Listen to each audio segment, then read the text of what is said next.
time once again for Community Forum, and we're very lucky to have with us live in the studios this morning Dr. Ramzy Baroud. Dr. Ramzy Baroud is a U.S. Arab journalist, author, and internationally syndicated columnist. He is editor-in-chief of the Palestine Chronicle, former managing editor of London-based Middle East Eye, former editor-in-chief of the Brunei Times, and former deputy managing editor of Al Jazeera Online. His books include Searching Jenin, Eyewitness Accounts of the Israeli Invasion, The Second Palestinian Intifada, a chronicle of a people's struggle, My Father Was a Freedom Fighter, Gaza's Untold Story, and his latest book, The Last Earth, A Palestinian Story. Ramzy Baroud, thank you very much for coming in and spending time with us this morning. It's a pleasure. Thank you for having me. So start out, tell us a bit about the Palestine Chronicle. Well, the Palestine Chronicle is one of few Palestinian news platforms here in the United States and in Europe that is dedicated to kind of conveying a Palestinian viewpoint of the conflict in the Middle East in general and Palestine, Israel in particular. It's really largely a labor of love. It's been around for about 18 years. We have two channels, one or two platforms, one in English and one in French. And hopefully an Italian website will be launched very soon.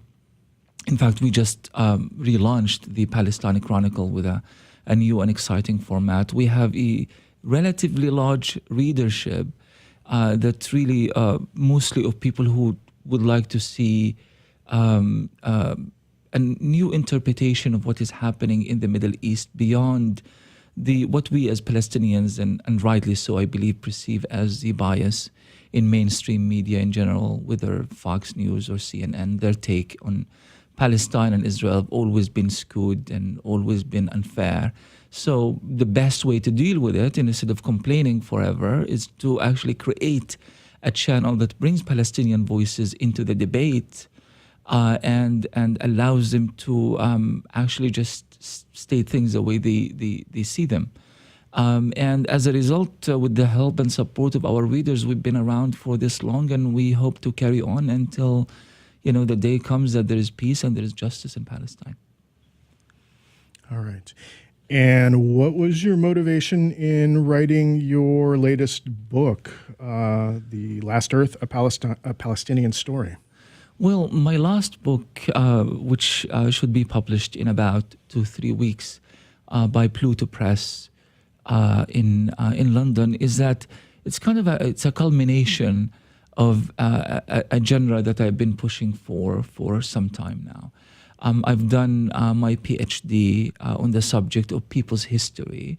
I'm really kind of personally just fascinated with how narratives change when the storyteller himself changes.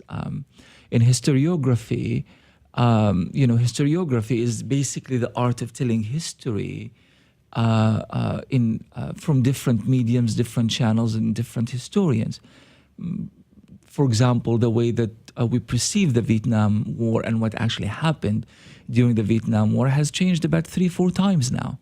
So there's been the original history and then historical revisionism and a third time, and there is a fourth school that's trying to tell even a fourth version and a narrative of the Vietnam story. Now, this is kind of my attempt of retelling the Palestinian story and repositioning Palestinian history through a different perspective. And that perspective is not mine personally. In fact, I am kind of divorcing the whole intellectual elite's thinking of Palestine, including my own, and kind of really turning to the people and asking ordinary people from different backgrounds, different genders, different walks of life to tell us, to narrate the Palestinian story from beginning to end through their own perspective and through their own life stories. And when it's very personal and emotive, it becomes far more real and consequential in our understanding of history. So the end result is that we have 8 narratives that they overlap of 4 females, 4 males in 8 different locations, trying to narrate the story of Palestine. And the outcome, in my opinion, was very successful. At least that's the early critics, have already seen the book and they were very happy with it, that it's a whole new way of seeing and interacting with Palestinian history. But I also have to add that I was always fascinated by the work of Howard Zinn and People's History of the United States.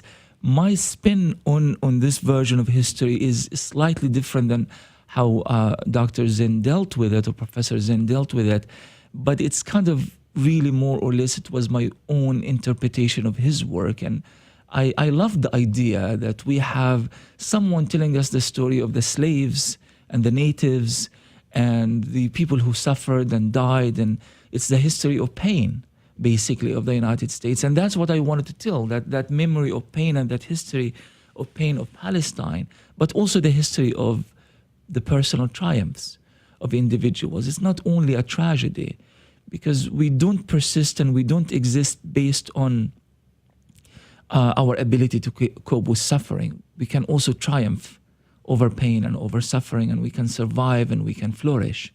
So it's my way of trying to tell that balanced history from a personal point of view, and I hope I succeeded in doing so. How did you select the 8 different people that are included in your book? Oh, that's a very good question. Actually, there were. I wanted this to be kind of a community project. So we began sending out press releases in English, French, Spanish, but also Arabic. And we made this available throughout various media.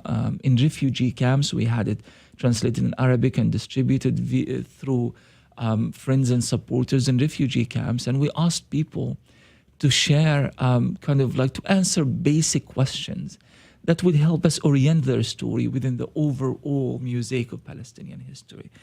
And we received hundreds of responses.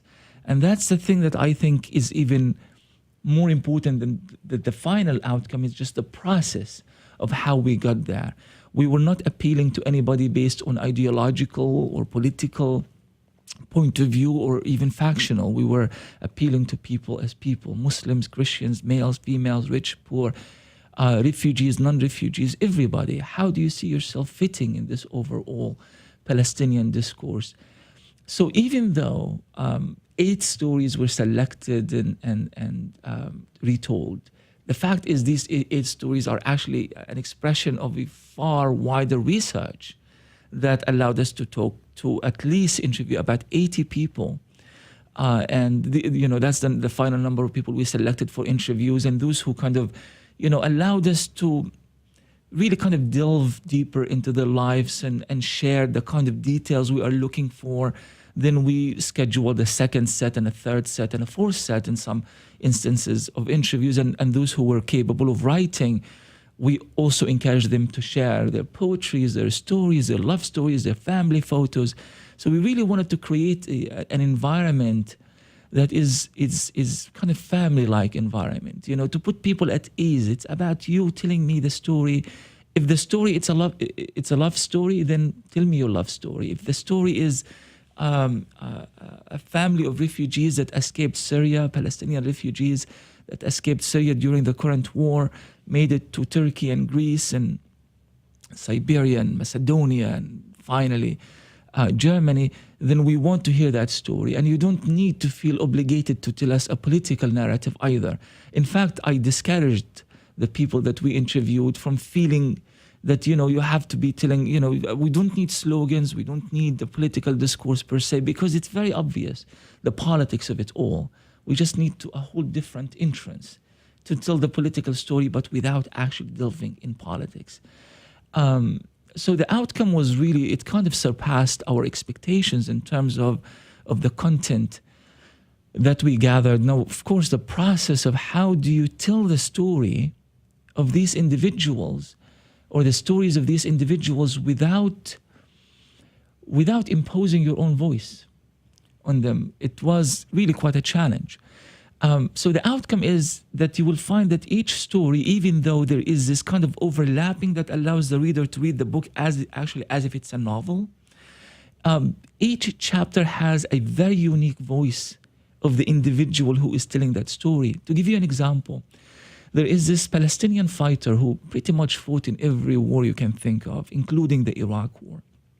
He's a very old man now, living in a what we call a caravan, like a mobile home, very dirty little place with no water, no electricity, at the border between Gaza and Israel. So his life is concluding there after this long, arduous journey of war and conflict and injuries and loss. And the reason he actually wanted to talk to us, there was a bit of a misunderstanding. He thought, if these guys are doing this project, then maybe they can help me find my family in Syria.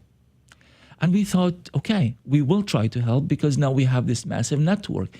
So I wrote his story in English and it was translated to Arabic, and it was published in various mediums. And we urged people, if they have any information about his family, to write their story, to let us know about it.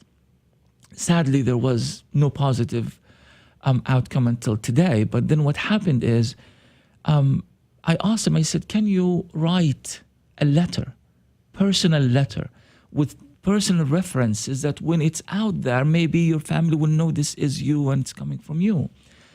And then he said, I actually can't read or write. So I said, okay, fine, I'll write the letter for you. Well, to make a long story short, the chapter is a very long letter that I wrote with the voice of Ali on behalf of Ali. And Ali is just telling us, basically the letter turned into his way of trying to justify and explain himself to his family in case he passes away without finding them. So it ended up being I think, perhaps it is the most powerful chapter in the book, and it was not even intentional. It just really happened by chance. So this is just to give you an idea of how we try to kind of tell the stories without borrowing or imposing our own voice over the voice of the teller.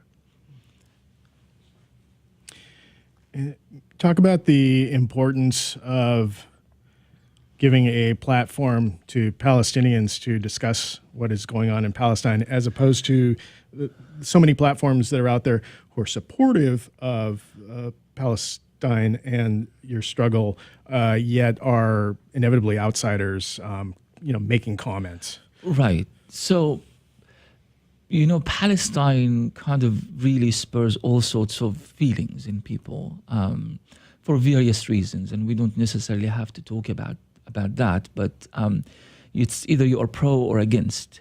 And when you are against with so much fervor and determination. And if you are pro, sometimes that zealousy and that excitement to be, to emphasize the Palestinian position and to express your solidarity with Palestinians almost pushes Palestinians out of their own story altogether. So, and for a long time, I feel like as Palestinians, we kind of sat on the sideline and we kind of cheered our supporters on, and we are of course very grateful for all the solidarity. But with time, I began realizing, especially as I start traveling on world tours, whether with my books or just to speak to and engage and connect with various communities, that Palestine has been interpreted and reinterpreted by many groups of people in many political settings to kind of fit that particular political context. But with time, it began kind of moving away from what actually the Palestinian discourse is all about. So, for example, our friends in Britain are engaged in a discussion over Britain's responsibility of what's happening in Palestine, which is very much legitimate. But also Palestine became a debate within the Labour Party and the rise of Jeremy Corbyn. And then it became an issue of debate over what are the limits of anti-Semitism in Britain. Is criticizing Zionism a form of anti-Semitism? Is criticizing Israel a form of anti-Semitism? And then you have this whole evolving debate that supposedly sprang out of Palestine that is almost completely veered off from what is actually happening in Palestine. Very little concerned with the history of Palestine, the references that really indicate what Palestinian discourse is about, the suffering of the refugees, those living behind Israeli apartheid walls, those besieged in Gaza, those in South Lebanon refugee camps who are completely forgotten outside the immediate political context of Lebanon. For me, this is the story, and this is what needs to be told. If it's truly about the solidarity of with Palestinians, then Palestine should be the focus. We have to discuss this truly with keeping the priorities of the Palestinian people intact. And here's a novel idea: why not even allow Palestinians to actually tell their own story and speak on their own behalf? Maybe at one point in the past, say in the 60s and 70s, there was not a good number of Palestinian intellectuals, say in the United States, who were capable of articulating a Palestinian point of view. I understand, but now we live in a time where Palestinians are one of the most educated nations in the Middle East, and I don't think there is one major American university in which you would not find a Palestinian professor, or any platform in which you wouldn't find Palestinian historians, artists. And so we are very much qualified and capable of telling the world what our priorities are and how do we want the solidarity to be channeled in order for it to be effective as it was during the anti-apartheid struggle in South Africa. In fact, I recall a few years ago, I was in a tour in South Africa, and I was in discussion with Rani Kasril, who was the Minister of Intelligence in South Africa, a very close confidant of the late Nelson Mandela. And he is a Jewish activist, the founder of Not In My Name, and he's a brilliant person and great intellectual. And I spoke in this large auditorium about the need to support Palestinian demands of cutting off Israel, boycotting the Israeli government and settlements, in order for Israel to feel that there is a price to the kind of policies and military occupation that they are carrying out in the West Bank and Gaza. And after I sat, he turned to me and he said, "Well, Ramzy, I agree with everything you said, but here's one little thing that I need you to consider." He said, during the anti-apartheid struggle, the message that came out to the world, it came out from the ANC, from the African National Council, it came out from us. We articulated it, we demanded it, we had very clear political objectives, and we expected it's either you support us or you don't. We gave very few other options. And he said, as a result, the solidarity movement, global solidarity movement, was very centralized and was driven by the message of the South Africans.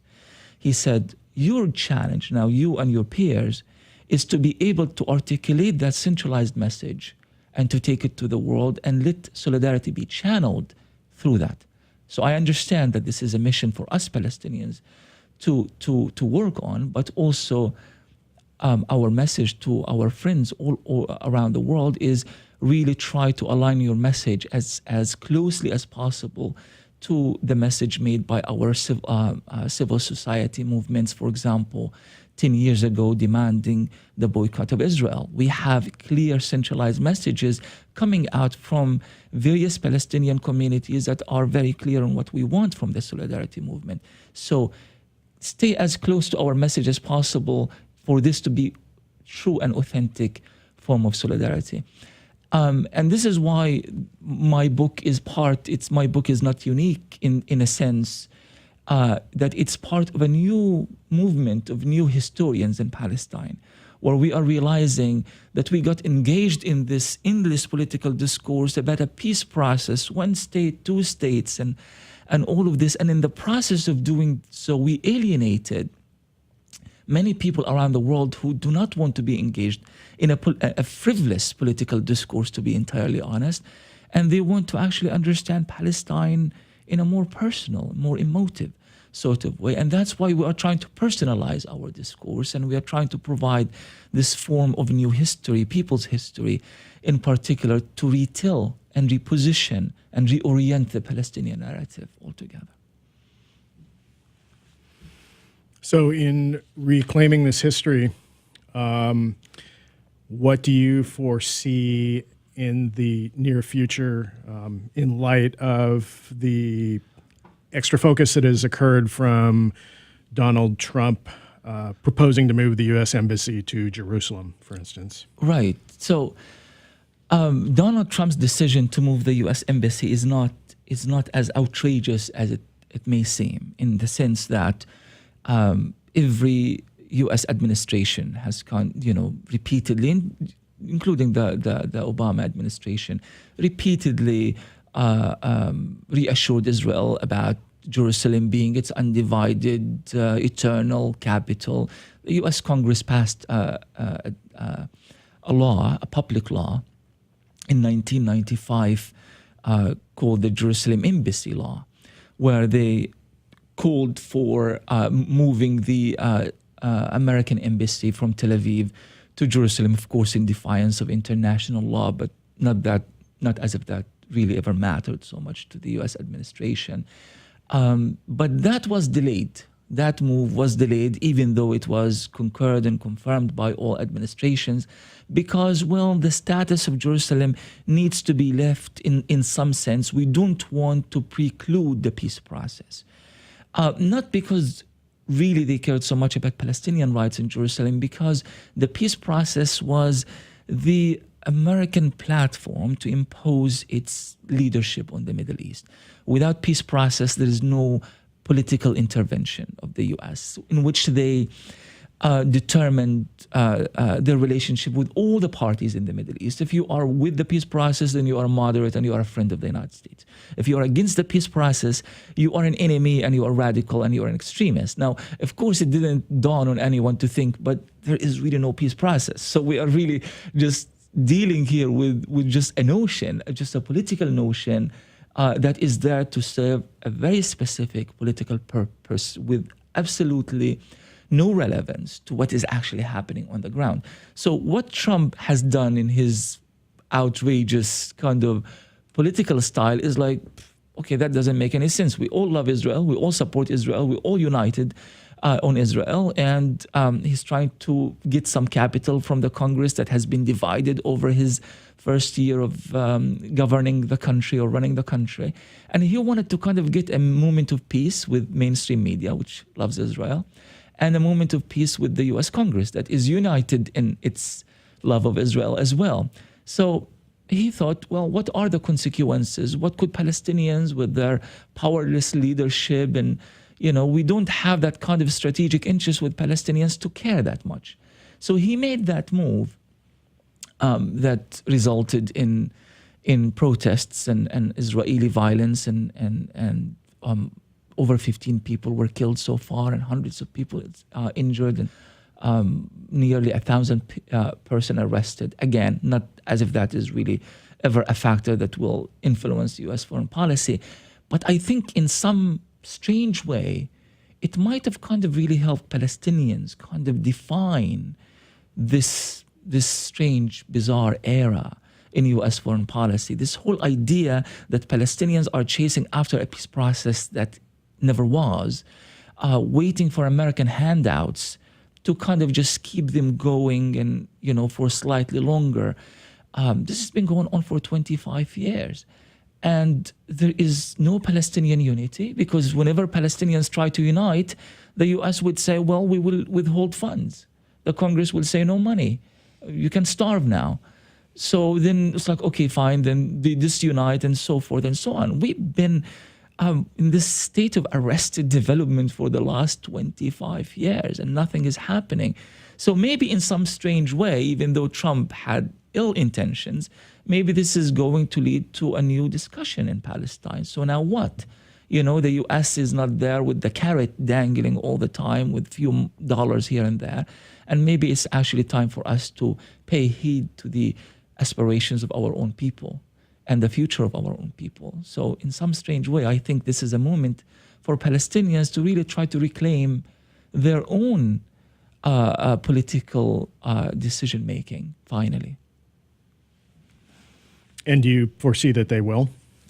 I think there is clearly a discourse now in the media and in politics where everyone is pushing towards that end. The Palestinian Authority, which has really survived on American political validation and handouts, is going to resist, but I think they have very little wiggle room, if you will, very little political margin to play with.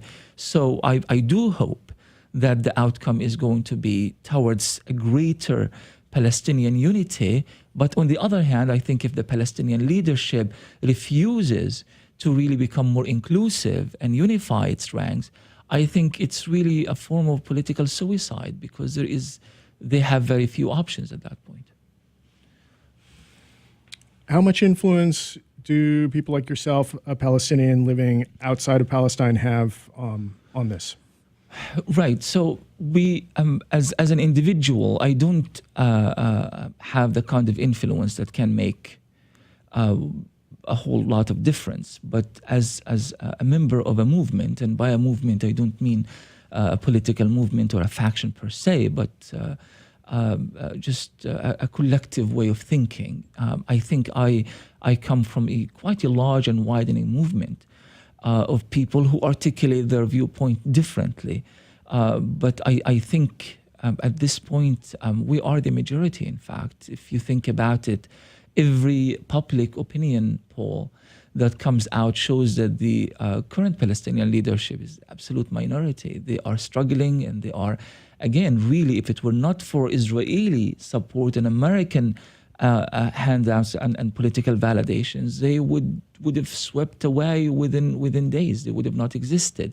Now, we are hoping that our voice is clear enough and decisive enough that will eventually make that coveted difference. And I think we're tired of this whole notion that we are an militarily occupied nation, but living with this fake status of ministers and governments and red carpets and we are a liberation movement. We are a movement that is seeking to liberate our land. We are living in refugee camps behind checkpoints and apartheid walls, and we have no freedom to do anything. The Palestinian leadership is giving this impression to the international community that there is a state of Palestine, and there is a Palestinian flag, and there is a Palestinian government.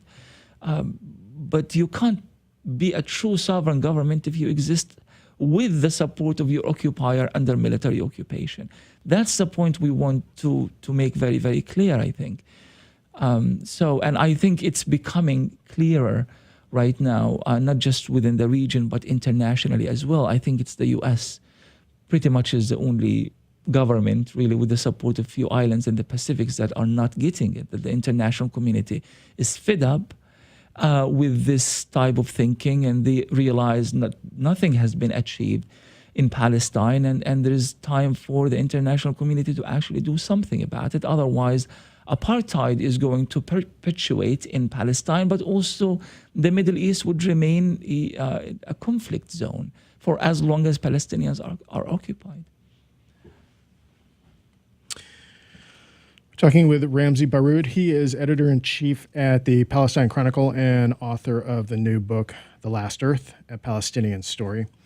Ramzy, how can people find out more about the Palestine Chronicle and about your new book? Right. So my book is available for pre-orders from Amazon, but also directly from the publisher, Pluto Press. That is, I think, plutobooks.org.